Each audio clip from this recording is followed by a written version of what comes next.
we're going to go to brainstorming. I'm just going to pass these out. This is, I just wanted to give you an example of this is what I did in class on Wednesday, actually.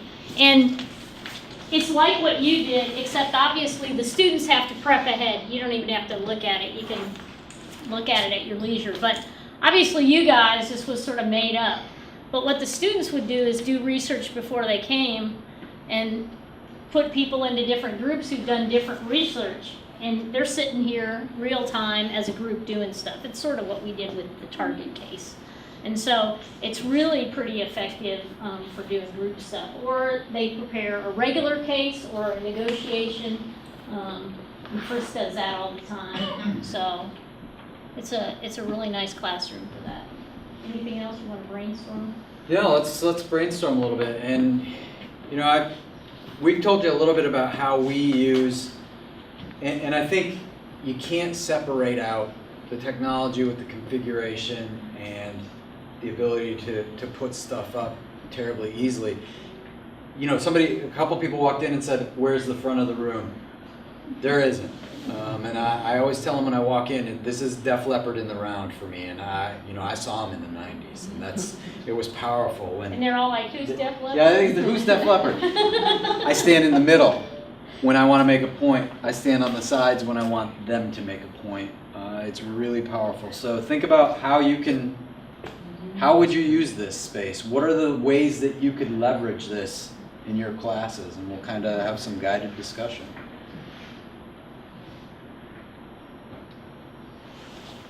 I have a question. Sir. So if we had 4 groups, we wanted all of them to do the PowerPoint, you can then put each one of them up at different times, I guess? In this room you can put 3, obviously there's 3 screens, Right. But in this configuration we're only hooked up in the back. Okay. So And what, there's New classroom. another drop And at the We there have is a capability drop study, here. we could do that one. That's also what we're evaluating right now, because that matrix switching is expensive. That's the We're expensive. trying to figure out which device we need to handle that many inputs. Because whenever you go from 2 to 4 inputs to like 4 or 8 inputs, Yeah. it's not a linear price difference. Right. It's completely different, and And inputs are the problem. And we have 6 by 3 in here, which is, Yeah. I mean, that's a lot. Because you're talking about a podium that's going to have a dedicated computer, so there's one HDMI. If we include an Apple TV, there's an HDMI, and you're going to Laptop. put then a laptop HDMI. How many tables need HDMI at that point? So that's where we're evaluating all of those numbers. Because But most of our classes in our department, we have very few classes that are under 24. Very few anymore. Now, 5 or 6 years ago, we had a lot of them. We don't anymore. Most of our classes are 32 to 40.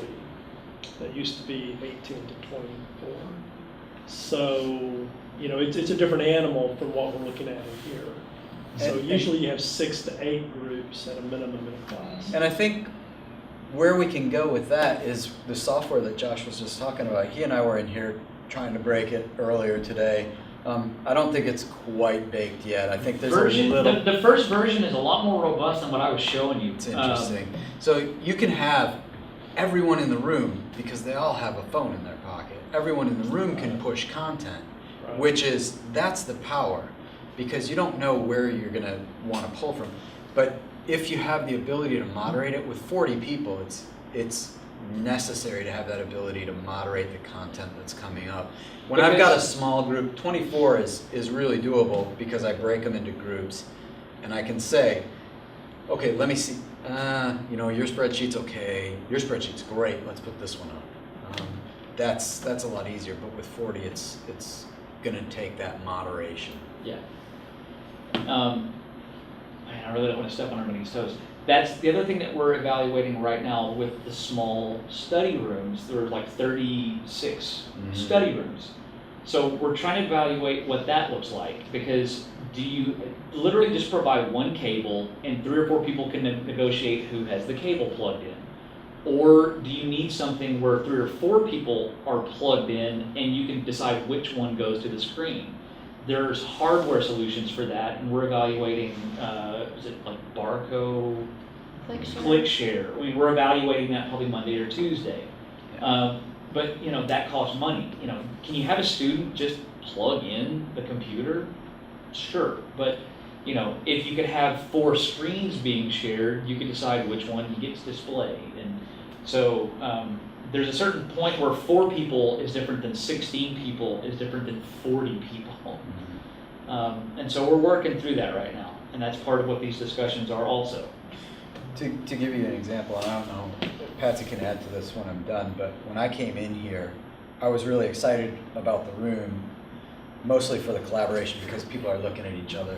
And I was really nervous about getting everybody to share, putting content up, because I'm giving up a lot of control. If I say, build some content, we'll put it up. It's been nothing but positive. It's like Patsy said earlier, when they know it's going to go up there and people are going to look at it. So I It do goes up. this in my classroom now, but I use Canvas. Okay. So they upload through Canvas, and I go and I download it and show it. Right. And then they can upload links to Canvas, and I go and I show it. So I utilize very much the same approach. So we're showing videos they find, we're showing content they find, we're showing little presentations they put together in the class. It's But just I'm doing saving it. you a step. I'm just Yeah. doing it through this, Right. and I do it through Canvas. Right. So, and I use my iPad to, I like to pull it up and then mark things. Right. Like we'll go through readings and I'll circle a paragraph and I'll say, okay, I want you guys to elaborate more on what the implications are for this, whatever. So they have their readings, and many of them are pulling it up on a computer as well. So And while that may kind of clutter up what you're doing, what's interesting about that is you've now captured what they have found, but you could go back and Yeah. maybe they found some stuff that you Yeah. want to recycle. yeah, so I mean it's kind of an imperfect Yeah. model, but it works reasonably well. So. As long as And you you're do only- give up a lot of control, and you also have a lot of multitasking. So I make jokes about that periodically.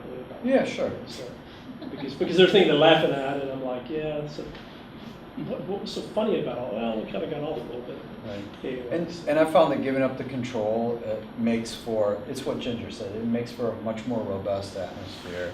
People Yeah. are more willing to say things. I hesitated a little when Ann put her hand up because I have a rule, we don't put our hands up in my class, you talk. We're here, we're all together, you talk. Occasionally that means somebody's gonna talk over someone else, but everybody gets it and they're really polite about it. So we don't do hands in the air in the class, people talk. And if you take that step out, this is a really low tech thing to talk about in this room, but taking that step out of putting the hand up allows people much more opportunity. They don't feel, I wonder if I should talk. Nope, the expectation is I'm gonna talk. And it's really great. Kickstarter on your homepage. Yeah, it is on our homepage, yeah. No, I was just, the more chances I have to beat this to death, the better. That's why I'm playing behind the scenes. But, you know, that's my phone. I mean, So that brings up one of the downfalls of this room is occasionally the technology will fail you. It's been more rare lately, particularly after we updated the Apple TV, but you do have to be willing to look a little foolish. It happens. So and We're one not of in the, a new building. No. and again, one of nothing will ever fail. We Write now it have down. that on tape. I'm a liar. But if I'm wireless, I mean, if this Apple TV fails, I also can Right. plug in and I Right. can plug my HDMI. Now I'm slave to like a 6-foot radius, but the show goes on. And the other thing is that I've found is students are very patient about it. They understand because their tech fails too. And if the Apple TV kicks me off, there's a huge joke now because one week the Apple TV kicked me off 5 or 6 times. So we make jokes about it. It's a big joke in here and it's an icebreaker and they laugh and it's fun.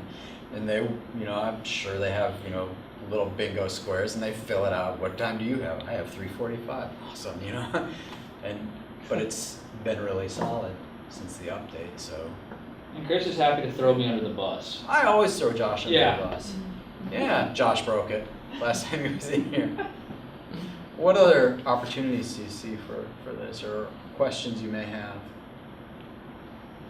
Well, I'd like to hear with some more specificity for those of you who are teaching and using this, exactly what do you do? So I get the McDonald's example. Mhm. So Patsy, you told people to read this material ahead of time. You open Yeah. the door and say, welcome, So, start, and what do you do? so I did two things with that. One is I spent probably the first 15 minutes using frameworks from 2 classes that we had to apply, like I would a regular case. But then they were in teams, and they had to do PowerPoints. And I'll talk about that. So they had a half an hour to prepare a PowerPoint presentation with issues and recommendations. So sort of what you did today, except they've done the research.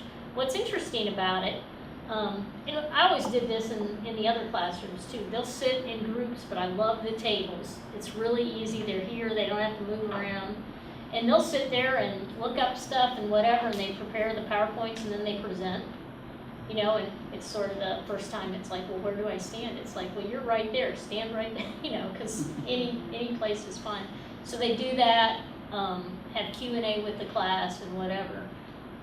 Other times, I make them do the PowerPoints at the beginning of the semester because they're much more serious about it, but I don't want them doing that every case I do. So I actually switch over to the whiteboards. I was telling some people this ahead of time.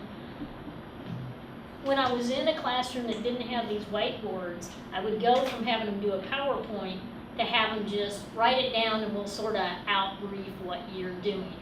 And the level of seriousness dropped significantly from having them do a PowerPoint to having them just sort of write something down and talk. Having them do it on the whiteboard, they are almost as serious as doing a PowerPoint. So even if you're in a lower tech classroom that has these whiteboards, I would encourage you to use them as much as you can. The seriousness with which they take the assignments when they're doing that. So I'll do that with other cases. And sometimes I'll have them do it for 2 different things. So I'll break them up, and for 15 minutes they'll talk about something, and then they'll all present, and then we'll do another, sort of the next thing. So I use that too. They do current events, which in my class, so a student has, before 5 o'clock the night before they do current events, they send something for the class to read or listen to, and then they lead the discussion. So during that, some of them will have brought in additional information, and they can tap in and, show, well, here's some more information that wasn't in the article that I wanted you to see. So it's nice to have, and they don't have to, come up to your computer and do it. They can sort of tap in from wherever they are. So. Okay. Chris, what do you do specifically? And when I do it, I do a couple of different things in here that utilizes everything going on. We start out the semester with building that negotiation framework. So I'll have them come in, I'll have them do some exercises, and it starts with, I'll have all the monitors with content that I'm pushing out. This is what we're going to talk about today, this is how it works. And then when we switch to the exercise, I break them up into dyads. Usually this side of the room will get one part of the case, this side of the room will get another part of the case. And then I'll put information up on these screens that's specific. Okay, here's some information about what we're going to do in the exercise, and you should know this before you go. And then we break up and we move the room around. The tables will move. Everyone covets the coffee tables. Everybody wants to work at the coffee table. I don't know why. They do love them. They I'll love have them. students who will move to the coffee Right. tables because they love the coffee. So they'll break up into their little groups, they'll do the exercise and come back, and then as we're debriefing, maybe I'll have a movie clip or something that will give a little bit more information about what the exercise was about. So I'll play it back on one or both of these while content for the debrief is being pushed up here. The nice thing is, and I know it wouldn't work in a big lecture style class, but in my class, which is really informal and really dynamic, there's different content on different screens, so they have to turn around. And some people will even get up and move. Like Patsy said, they'll move to the side. or they'll get up and they'll stand, or they'll get up and walk around so they can see it. And it's just that dynamic atmosphere really plays well in my class. I also have them use the whiteboards, and what I do with the whiteboards is, because they're working on a problem that has a solution, when they come back in, they know to hang them backwards. So they hang them backwards, and they hang them all in a line, and then we Oh, they're just Flip 'em. NDAs, they're competitive, they don't It want is anybody to see it. it is Trust competitive, me, too. they'll, you don't tell them to do Right. it, they'll do it anyway. And then as we flip them, then they can see, wow, there's a lot of different solutions to this thing that has an answer. And after you go through the debrief, they go, oh, how did we all miss it? And then we talk about some of the differences, and that's really powerful. In the second half of the semester, I have them doing presentations. We move to, I use fiction as extended case studies. And I have the students broken up into groups, and they do extended case studies. And the two groups that have presented so far, both have rearranged the room. I said, this is your room. I'm not going to call on people. I'm not going to answer questions. For the first half of class, when you're presenting, which is an hour and 15 minutes, it's your room. So people have come in, rearranged the room, and they're really good at, they're going to push content up here, and then they're going to maybe have movie clips back there. One group had exercise that they put up back there, and they had some information back there that was pertinent to the exercise. It was really great. And they rearranged the room and put it in, stop it, and put it in a big group instead of 4 smaller. They said, it's great that at the tables everybody's looking at each other. We want to all look at each other. So they rearranged the room that way. It was really interesting to watch how they view it as opposed to how I view it.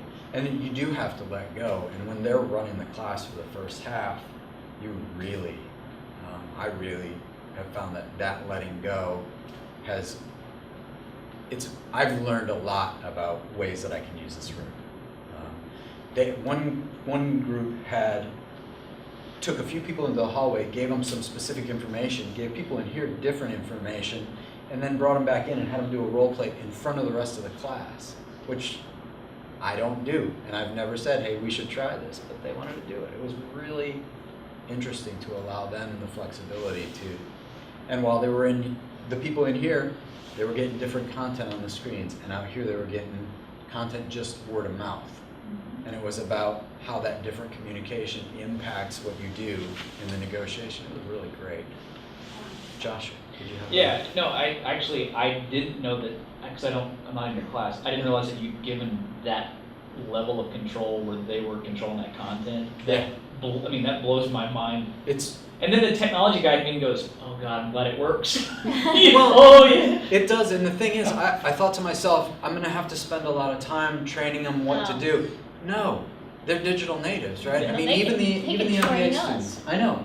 The MBA students you would think are a little bit older and maybe might need a little more hand-holding. The Masters of Accounting and Masters of Tax that are in here as well, they just come in and they go, oh, they look at the screen, and the screen's set up, you can see up there, it's a shell of the room. So you just poke the one that you want. Josh is sitting over there, so I see, oh, okay, I poked the one that I want, and it works. And that's the other reason that we left the Apple TVs open the way we left them, because I could lock that down to where you couldn't present unless you had the password. Right. But whenever we've opened that up, but I'm glad to hear that you've done that for the whole room. The last group that came in, they walked in, and I said, okay, you ready to present? And they said, yeah, how do you want us to do it? And I said, do what you want to do. And they said, okay, let's do the Apple TV. And they just got out the iPad mini and set it up. Oh, we need the computer too. Where can we plug into the computer? So I just, there's a drop up there for VGA. Here you go. And they got it all set up. I don't help them anymore. In years past when I've had people present, they come up to the front and they've got the USB stick. Where does this go? And now what? And can you log me on? I'm hands off now, and it's really great to have that ability to just step back and let them go. I think even in a kind of a traditional lecture setting, a room like this could be very useful. I teach several classes in the financial market center. Yeah. And I have a spreadsheet up in the front and then have different things on the document cameras on the side. And you can put up some slides with computations and so forth on these back here and then show a spreadsheet where you're using the information up here. And I think even that for somebody like one of our instructors who's grabbed my chalk and head for the blackboard could help open some doors and get them to move down the Right. line just a little bit from where they've been. It is really powerful. The other thing that I find is having the ability to have more than one presentation method. I don't have to wait around. I'm never searching. I come in, and I have used all three devices in a class where I have my laptop up here, ready to go with some content. The iPad's got some other content, and then if I'm gonna push like a video that I found or something, I'll have it on my phone, and I just grab my phone. You saw it took me a minute to enter that in, and then off we go. And I'm not flipping around and searching around, and it's very easy, and it's very smooth. And a lot of times there's, easy transitions that I go through. Okay, let's stop the exercise, and I just grab the iPad instead of the clicker. And nobody says anything. It's really seamless. And as much technology as is in here, and as much that you've got giant TVs in the back, it's seamless. The technology fades away, and it's about the interaction. It's no longer about the content either, it's about the interaction. Because everybody's looking where they need to look, and it just spurs the interaction. So when Ginger was talking about how this has changed classrooms, I can really relate. I mean, it's powerful. I never thought it would be this big. I thought, it'll be great because they'll be looking at each other. I teach in Austin too for the EMBA, and when I go there, the first thing that I do is move the tables into this configuration. It drives them crazy because they're really territorial there. So I move the tables, and they go, "Why are you doing that?" Because you're going to look at each other, and we're going to interact.